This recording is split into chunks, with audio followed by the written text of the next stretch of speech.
నమ్ముకుంటే కంటే యెహోవాను ఆశ్రయించటం మేలు అని దేవుని వాక్యం సెలవిస్తుంది. దేవునికి స్తోత్రం కలుగును గాక. ఈ రోజున ప్రతి మానవుడు, ప్రతి క్రైస్తవుడు ఎవరిని ఆశ్రయించాలంటే దేవుని ఆశ్రయించాలి. ఎవరిని ఆశ్రయించాలమ్మా?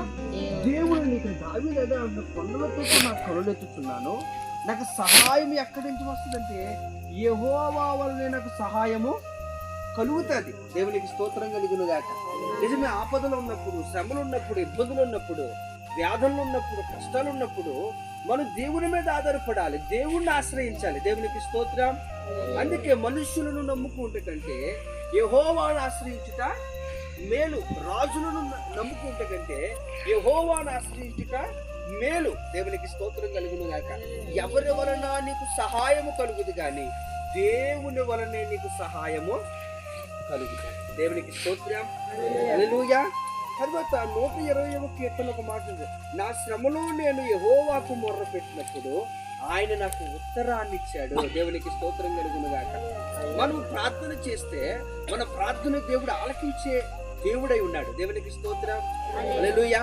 మన బాధలు మనుషులకు చెప్పుకున్నా, లోకంలో ఉన్న వారికి చెప్పుకున్నా, అధికారులకు చెప్పుకున్నా, వారు న్యాయాన్ని చేస్తారో చేయరో కానీ మాత్రం దేవుడు మాత్రం తప్పకుండా న్యాయాన్ని చేస్తాడు. హల్లెలూయా. హల్లెలూయా. ఎవరి మీద ఆధారపడాలి? దేవుని మీద ఆధారపడాలి. మనుషులను మనం నమ్ముకోకూడదు, దేవుని మీదే ఆధారపడాలి, దేవుణ్ణే ఆశ్రయించాలి. దేవునికి స్తోత్రం. హల్లెలూయా. ఈ రోజున చాలా మంది మనుషుల మీద ఆధారపడుతూ ఉంటారు.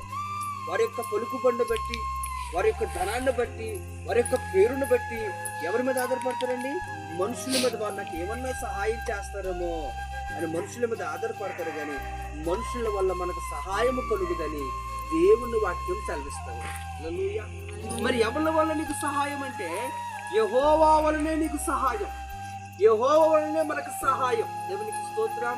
నిజమే, ఆయన భూమి ఆకాశంను సృజించిన వాడు, ఆశ్చర్యకరుడు, ఆలోచనకర్త, బలవంతుడు. ఇదిగో నీ శ్రమ కావచ్చు, నీ ఇబ్బంది కావచ్చు, నీ వేదన కావచ్చు, ఏ పరిస్థితులనైనా నిన్ను బలపరిచి నిలబెట్టేవాడు ప్రభు అయిన యేసుక్రీస్తు వారు. దేవునికి స్తోత్రం. హల్లెలూయా. నిజమేనండి, మన కొరకే ఈ లోకానికి వచ్చాడు ఆయన. మనం చేసిన ప్రతి పాపము నిమిత్తము, శాపము నిమిత్తము కలువస్థితిలో తన పరిశుద్ధమైన రక్తాన్ని చిందించి ఆ రక్తము ద్వారా నీకు నాకు మోక్షాన్ని కలిగించాడు. దేవునికి స్తోత్రం కలుగును గాక. నిజమే, మనం దేవుని మీద ఆధారపడాలి. ఆయన అంటాడు కదా, ప్రయాసపడి భారం వస్తున్న సమస్త జనులారా మీరు నా యొద్దకు రండి. దేవునికి స్తోత్రం.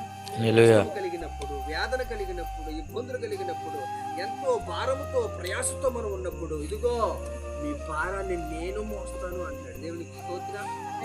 మనుషులు మోస్తారా మన భారాన్ని? ముందండి రక్త సంబంధులు మోస్తారా, అన్నదమ్ములు మోస్తారంటే ఎవ్వరూ మన బాధలు పంచుకోరు. కానీ ఇదిగో నిన్ను నన్ను రక్షించుకున్న నమ్మదగిన వాడు, మహోన్నతుడైన దేవుడు యేసుక్రీస్తు ప్రభుల వారే మనకు సహాయాన్ని చేయగలరు. దేవునికి స్తోత్రం. హల్లెలూయా. ఎవరి మీద ఆధారపడాలి? ఇప్పుడు మనందరము దేవుని మీద ఆధారపడాలి.